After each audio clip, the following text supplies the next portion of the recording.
درود پاک ویسے ہر دن پڑھیں، سبحان اللہ، برکتیں ہی برکتیں ہیں، مگر جمعے کے دن اللہ اکبر۔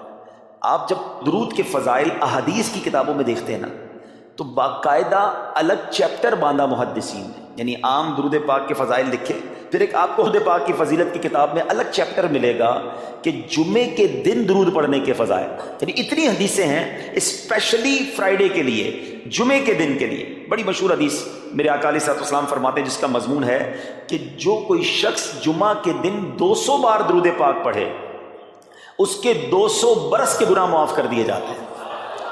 اب یہ کتنی پیاری حدیث، ایک اسی طرح کی حدیث، یہ بیسیکلی کثرت سے بتانے کے لیے، انکریج کرنے کے لیے کہ درود اس دن زیادہ پڑھے جائیں، گناہوں کی معافی کا ایک ایسا سبحان اللہ سلسلہ ہے۔ ایک اور حدیث پاک ہے جس کا مضمون ہے جو جمعہ کے دن 80 بار درود پاک پڑھے، اس کے 80 برس کے گناہ معاف کر دیے جائیں گے۔ تو یہ دن تو سبحان اللہ گناہ گاروں کی بن آتی ہے، گناہ گاروں کو موقع دیا جاتا ہے کہ پورے ہفتے میں اگر کوئی کمزوری رہ بھی گئی ہے تو اب جمعہ آ گیا ہے، اب درود پڑھ لو، اب تلاوت کر لو، اب دعائیں کر لو، اب اللہ سے رجوع لے آؤ۔ یہ جمعے کا دن سبحان اللہ، مفتی احمد یار خان نعیمی رحمۃ اللہ تعالی علیہ فرماتے ہیں، جمعہ کے دن کوئی نیکی کی جائے، اللہ کی بارگاہ میں جمعے کا شرف اور مقام اتنا اعلیٰ ہے کہ جمعہ کی ایک نیکی 70 گنا اس کا ثواب عطا کیا جاتا ہے، ملٹی پلائی بائی 70۔ سوچئے، اب سمجھدار لوگ بیٹھے ہیں، کاروباری لوگ بھی بیٹھے ہوں گے، ہمارے یہاں نارملی سپر اسٹور پہ یا کسی جگہ پر مارکیٹس وغیرہ میں اسکیم لگتی ہیں، 25% discount, 50% discount, buy one get one free, ایک خریدو دوسرا فری۔ لوگ گرمیوں کی چیزیں سردیوں میں خرید لیتے ہیں، ارے بھائی ابھی تو گرمیاں، ابھی سے جیکٹ خرید لی ہے یار، سستا مل رہا تھا، ایک پہ ایک فری مل رہا تھا، سردیوں میں کام تو آئے گا نا، چلو لے لو بھائی۔ سردیوں میں گرمیوں کی چیزیں خرید رہے ہوتے ہیں، کیوں؟ سستا۔ ہم دنیا کے نفع کے لیے، دنیا کے بینیفٹ کے لیے ٹریول بھی کرتے ہیں، جا کر خرچ بھی کرتے ہیں۔ مجھے اچھی طرح یاد ہے، افریقہ کے غالباً ایک ملک میں تھا، تو بارڈرز ملے ہوئے ہوتے ہیں، ہم بارڈر ہم نے کراس کیا، ایک ملک کا جیسی بارڈر کراس کیا، بارڈر کراس کرتے ہی ایک بہت بڑا ویرانہ تھا لیکن بہت بڑا شاپنگ مال بنا ہوا اور گاڑیوں کی قطاریں۔ تو میں نے اسلامی بھائی سے پوچھا، یار اس ویرانے میں اتنا بڑا شاپنگ مال اور اتنی گاڑیاں؟ تو انہوں نے وجہ بتائی، کیا بتائی؟ کہتے ہیں جس ملک کے بارڈر کے ساتھ یہ سٹور ہے نا، اس ملک میں ٹیکس ہے، یہ ملک ٹیکس فری ہے۔ اچھا، اس ملک نے اپنے بزنس کو چلانے کے لیے اپنے ملک کے اندر مال بنے ہوں گے، ایک اسپیشل مال یہاں بنا دیا تاکہ اس ملک والے سفر کر کے آئیں اور پورے مہینے کا سامان اس سٹور سے لے کے واپس چلے جائیں، صرف ٹیکس بچانے کے لیے، ایک ایک مہینے کا سامان۔ اچھا، گاڑیوں کی لائنیں۔ اب بتاؤ یار، ہم دنیا کمانے کے لیے، سفر کرنے کے لیے تیار ہیں، نفع کمانے کے لیے وقت دینے کے لیے تیار ہیں۔ ہر جمعے اسکیم اناؤنس ہے، ایک نیکی کرو 70 گنا ثواب کماؤ گے۔ بتاؤ کیا ذہن ہونا چاہیے کہ یار بس جمعے کا دن تو قرآن پڑھوں گا، درود پڑھوں گا، صدقہ کروں گا۔ سبحان اللہ، ڈھونڈ ڈھونڈ کے ہمارے صحابہ علیہ رضوان ڈھونڈ ڈھونڈ کے نیک اعمال کرتے تھے کہ یہ بھی عمل کر لوں، یہ بھی کر لوں، اور جمعے کے دن اسپیشلی۔ تو اللہ کرے ذہن میں یہ بات بیٹھ جائے کہ میں نے جمعے کو زیادہ نیکیاں کرنی ہیں۔ اچھا، اب اس پہ میں ایک اور مشورہ دیتا ہوں۔ مثال کے طور پہ آپ نے ذہن بنایا ہے کہ یار پیر والے دن جو ہے نا، میں نے کسی مریض کی عیادت، رشتہ دار ہے وہاں جانا ہے، یا میں نے جناب سیٹرڈے یا سنڈے کوئی صدقہ خیرات کرنا ہے، کسی کی ہیلپ کرنی ہے۔ آپ نے کوئی نیکی پلان کی ہوئی ہے ہفتہ اتوار پیر منگل میں، تو کوشش کر کے اس کو جلدی کریں اور فرائیڈے میں کر لیں۔ ایک پوائنٹ آپ نے دیکھا، میں نے یہ نہیں کہا کہ اس کو اگلے جمعے کریں، ہاں ڈیلے نہ کریں، تھوڑا جلدی کر کے اس جمعے کو کریں تاکہ 70 گنا جو ہے وہ اس میں ثواب کما لوں، برکتیں حاصل کر لوں۔ تو اللہ کرے کہ میں اور آپ نیکیوں کے حریص بن جائیں۔ نیکیوں کی جو لالچ ہے نا، لالچ میں یہ بھی کر لوں، میں یہ بھی کر لوں، میں سجدہ بھی کروں، میں تلاوت بھی کروں، میں صدقہ بھی دوں، یہ تو نصیب والوں کو ملتا ہے۔ اور صحابہ کرام میں ہمیں نظر آتا تھا، پیچھے نہیں ہٹتے تھے صحابہ، ہمیں اعلان کیا جا رہا ہے کہ یہ موقع ہے، یہ نیکی ہے، اور پھر بھی کوئی نظر نہیں آتا۔ اللہ کرے کہ یہ جذبہ، کیونکہ یاد رکھو، جس طرح کاروباری لوگ کہتے ہیں نا سیزن ہے نیکیاں کر لو، بالکل اسی طرح جب تک میری اور آپ کی سانسیں باقی ہیں نا، نیکیوں کا سیزن جاری ہے۔ جتنی نیکیاں کمانی ہے کما لو، یہ مائنڈ سیٹ بنا لو کہ یار پتہ نہیں کب مر جاؤں، اور نیکی اور نیکی۔ جس طرح پیسے کمانے کا ذہن ہوتا ہے نا، اللہ کرے اس سے زیادہ میرا اور آپ کا نیکیاں کمانے کا ذہن ہو جائے، یار تھوڑی اور نیکی کما، تھوڑی اور۔ مثال کے طور پہ آپ کہیں جا رہے ہیں، کسی نے کہا ذرا بیٹھیے 10 منٹ بعد وہ بھائی آئیں گے۔ اب ہم 10 منٹ کس طرح گزارتے ہیں؟ موبائل نکالا اور جناب دیکھنا شروع، 10 منٹ کیا 15 منٹ بھی گزر جائیں پتہ نہیں چلے گا، لیکن یہ 15 منٹ میں کیا ملا؟ شاید گناہ ہی ملے ہوں گے، کیونکہ ہمارے موبائل میں تو بہت ساری چیزیں ایسی ہیں یا تو حرام دکھا دیتی ہیں یا حرام سنا دیتی ہیں۔ لیکن اگر نیکیوں کا ذہن ہو تو بندہ سوچے یار 10 منٹ میں تو میں سورہ یاسین پڑھ سکتا ہوں، 10 قرآن کا ثواب ہے. موبائل میں قرآن پاک ڈاؤن لوڈ ہو, قرآن شریف نکالا اور یاسین شریف پڑھ لی, ویٹنگ ایریا کے اندر 10 قرآن کا ثواب کما لیا. اگر یہ مائنڈ سیٹ ہو, بندہ کہ یار اتنی دیر میں تو 100 بار درود پاک پڑھ لوں گا, اور آقا علیہ الصلوۃ والسلام فرماتے ہیں جو 100 بار درود پاک پڑھے اس کی دونوں آنکھوں کے درمیان لکھ دیا جاتا ہے کہ یہ بندہ دوزخ کی آگ اور نفاق سے بری ہے. 5 منٹ 10 منٹ میں اتنی نیکیاں کما سکتا ہوں, لیکن مائنڈ سیٹ ہی نہیں ہے, گھنٹوں ضائع کر دیں گے, نیکی کمانے کا ذہن نہیں بنتا. اگر یہی 10-15 منٹ میں مجھے پیسے ملنے ہوتے تو بتاؤ ہم کیا کرتے. اللہ کرے دل میں اتر جائے میری بات. تو بہرحال جمعہ کا دن یہ بہت کمال کا دن ہے. ہر جمعے کے دن آپ کو اونٹ صدقہ کرنے کا ثواب مل سکتا ہے. ایک اونٹ کتنے کا آتا ہے؟ 1.5-2 لاکھ روپے کا تو ہوتا ہے. 2 لاکھ روپے ہر جمعے کو صدقہ کرو, مہینے کے ہو گئے 8 لاکھ روپے. بندہ بولے غریب آدمی 8 لاکھ ہر مہینے؟ جی جناب, ہر مہینے 8 لاکھ کم و بیش آپ صدقہ کرنے کا ثواب کما سکتے ہیں. کیسے؟ کتنا آسان.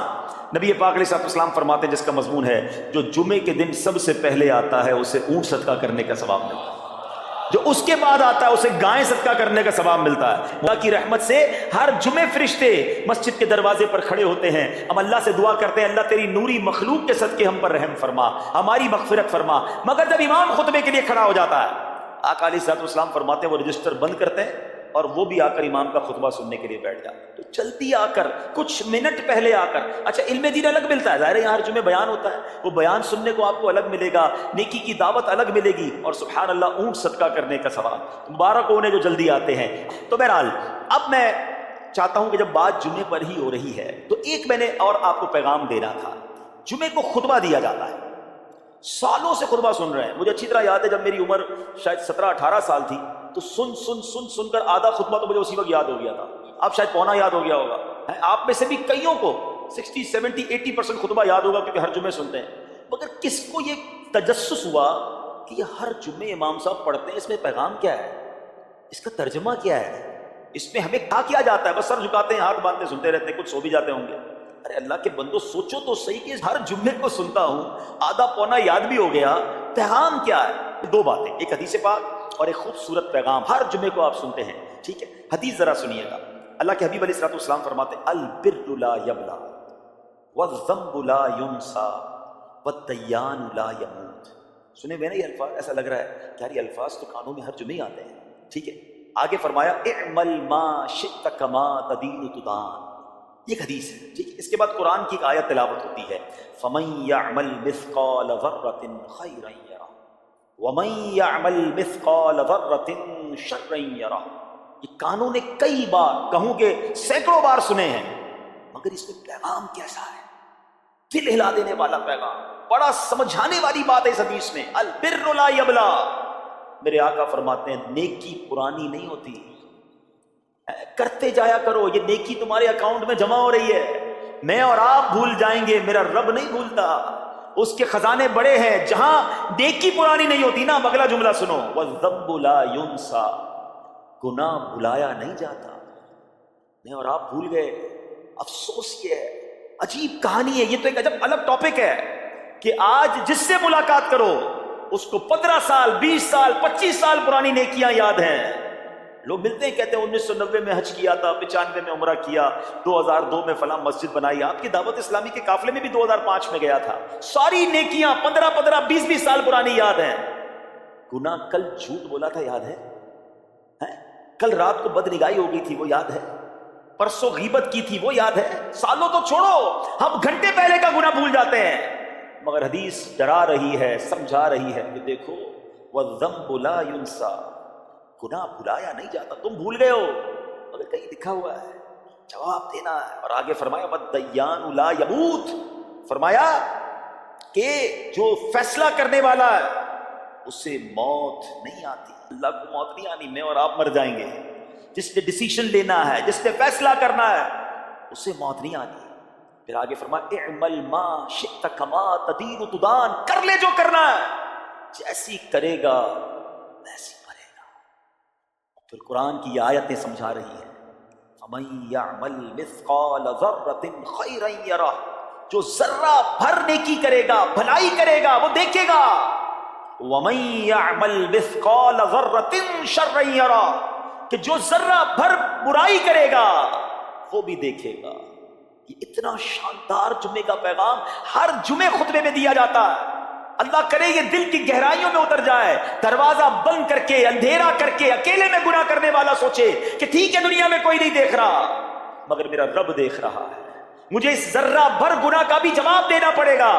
لوگ کہتے ہیں چھوٹی سی بات ہے یار، چھوٹا سا گناہ ہے، ٹھیک ہے چلتا ہے، سبھی تو کرتے ہیں۔ نہیں جناب، وہ نقطہ نواز ہے، وہ معاف کرنے پہ آئے تو 100 بندوں کے قاتل کو معاف کر دے، اور وہ پکڑنے پہ آئے تو ایک نقطے پر پکڑ فرما دے۔ ہمیں ڈرنا ہوگا، ہمیں خوف اپنے دل میں طاری کرنا ہوگا، کیونکہ یہ گناہ میری آخرت میں میری پکڑ کا سبب بن سکتا ہے۔ بالکل اسی طرح چھوٹی چھوٹی نیکیاں سمجھ کے چھوڑ دیتے ہیں، یار سنت غیر موقدہ ہی ہے نا، نفل ہی تو ہے نا، سنت ہی تو ہے نا، ٹھیک ہے درود پڑھنا چاہیے، نہیں پڑھا تو کوئی بات نہیں۔ ارے یار کون اجتماع میں جائے، کون درس میں بیٹھے، صدقہ دینا کوئی واجب تو نہیں، زکوٰۃ تو پوری دیتا ہوں، چھوٹی چھوٹی نیکیاں سمجھ کر چھوڑتے ہو۔ ارے وہ تو کتے کو پانی پلانے والے کو اس سبب سے بخش دیا کرتا ہے، راستے سے پتھر ہٹانے والے کو بخش دیا کرتا ہے۔ فرمایا نا البر لا یبلا، نیکی پرانی نہیں ہوگی، کرتے جایا کرو۔ اللہ کرے کہ یہ ذہن بن جائے کہ بس میں زیادہ سے زیادہ نیکی کروں، تو لوگوں کے دلوں میں خوشی داخل کروں، مسلمانوں کی خیر خواہی کروں۔ اس ایک ہی حدیث پر، ان آیتوں پر میں مزید بھی بہت بات کر سکتا ہوں، لیکن میں نے اشارہ دیا کہ ضرور اس پر توجہ دیں۔ اور ایک شاندار پیغام ہر جمعے میں ہم سنتے ہیں، کیا شاندار وہ پیغام ہے، وہ پیغام ہے الا لا ایمان لمن لا محبت له۔ یاد ہے سب کو؟ جمعے میں سنتے ہو نا، اور 3 بار کہتے ہیں امام صاحب، الا لا ایمان لمن لا محبت له، الا لا ایمان لمن لا محبت له۔ کبھی تو امام صاحب کو روکتے، حضور یہ ہر جمعے کو پڑھتے، بتائیں تو اس میں ہے کیا؟ نہیں ہمیں کیا ضرورت ہے، بس جمعہ ہو گیا بس ٹھیک ہے، ٹائم پورا ہو گیا، فرض پورا ہو گیا۔ ارے اللہ کے بندو سمجھو تو صحیح، اس میں میسج کیا ہے؟ اللہ اکبر، سنو اس کا مطلب کیا ہے، سنو، الا لا ایمان لمن لا محبت له، سن لو اس کا ایمان نہیں جس کے دل میں نبی پاک سے محبت نہیں، ایمان ہی نہیں ہے۔ ارے جس دل میں نبی پاک سے محبت نہیں اس کا ایمان ہی نہیں ہے۔ اعلیٰ حضرت امام اہل سنت ایسے ہی نہیں لکھتے کہ اللہ کی سرتابہ قدم شان ہے یہ، انسان نہیں انسان، وہ انسان ہے یہ۔ قرآن تو ایمان بتاتا ہے انہیں، اور ایمان یہ کہتا ہے میری جان ہے یہ۔ ایمان کمپلیٹ ہی نہیں ہوتا نبی پاک علیہ الصلوۃ والسلام سے محبت کے بغیر۔ اور یہ بات ایسا لگتا ہے انفارچونیٹلی کہ غیر مسلم جانتے ہیں، تبھی تو وہ سازشیں کرتے ہیں۔ انہیں پتا ہے، آپ بتائیں دنیا کے کس ملک پہ نماز روکی جاتی ہے؟ نہیں روکی جاتی۔ مسجدوں کی تعمیر ہو رہی ہوتی ہے، تلاوت قرآن ہو رہی ہوتی ہے، کوئی نہیں روکتا، قرآن چھپ رہے ہیں۔ لیکن بار بار اگر حملہ ہوتا ہے، بار بار اگر اٹیک ہوتا ہے، تو اس لیے ہوتا ہے کہ ان مسلمانوں کے دلوں سے ان کے نبی کی محبت کو نکال۔ ان مسلمانوں کے دلوں میں اگر یہ محبت رسول رہ گئی تو یہ پھر بھی دوبارہ آ کر یکجا ہو جائیں گے، ایک ہو جائیں گے، نیک ہو جائیں گے۔ کسی طرح دل سے محبت رسول صلی اللہ تعالی علیہ وسلم نکالی جائے، اور اسی وجہ سے یہ ساری سازشیں کی جاتی ہیں۔ معاذ اللہ نبی پاک علیہ الصلوۃ والسلام کی گستاخیاں کی جاتی ہیں تاکہ چیک کیا جائے ان پر اثر بھی پڑتا ہے کہ نہیں، کوئی اوپر نیچے ہوتا بھی ہے کہ نہیں، کہ اپنی دنیا میں مگن ہے، اس کو احساس ہی نہیں ہے۔ میٹھے اسلامی بھائیو، دنیا کا دستور ہے جب کسی چیز کی ڈیفیشینسی ہو جائے نا تو اس کی ایفیشینسی بڑھائی جاتی ہے۔ مثال کے طور پہ کسی کے جناب جسم میں وٹامن ڈی کم ہو، ہم کیا کرتے ہیں، وٹامن ڈی کی ٹیبلٹس لے کر اس کو پھر بڑھاتے ہیں۔ کیلشیم کی کمی ہو، ڈاکٹر کہتا ہے بھائی تھوڑی کیلشیم کی دوائی پیو، تمہارے اندر کیلشیم کی کمی ہو رہی ہے۔ جب کسی چیز کی کمی کی جائے اس کو بڑھانے کی کوشش کی جاتی ہے۔ اگر یہ دنیا کے چند لوگوں کا یہ پلان ہے کہ مسلمانوں کے دلوں سے عشق رسول نکالو، تو اب میرا اور آپ کا کام یہ ہے کہ انشاءاللہ عشق رسول کو اب اضافہ کریں گے، اب نبی پاک کی محبت میں اور اضافہ کریں گے، سرور کائنات علیہ الصلوۃ والسلام کی محبت میں زندگی گزاریں گے، خود بھی سچے عاشق رسول بنے، اپنی نسلوں کو عاشق رسول بنائیں۔ اللہ سلامت رکھے میرے پیر و مرشد کو۔ 30 سال پہلے، یہ آج کل کا شعر نہیں ہے، اب بچپن سے یہ نعت سن رہے ہیں، کم و بیش 25-30 سال پہلے میرے مرشد نے کیا پیاری التجا پیش کی، اپنی نسلوں کے لیے کیا ہمیں پیغام دیا۔ کہتے میری آنے والی نسلیں تیرے عشق ہی میں مچلیں، میری آنے والی نسلیں تیرے عشق ہی میں مچلیں، انہیں نیک تم بنانا مدنی مدینے والے۔ یہ ہے پیغام دعوت اسلامی کا کہ ہم بھی عاشق رسول بنیں، کسی صورت ہمارے دل سے عشق رسول کم نہ ہو، اور جناب ہماری نسلوں میں ہم عشق رسول اتاریں۔ تو مجھے اور آپ کو اس ڈیفیشینسی کو ایفیشینسی میں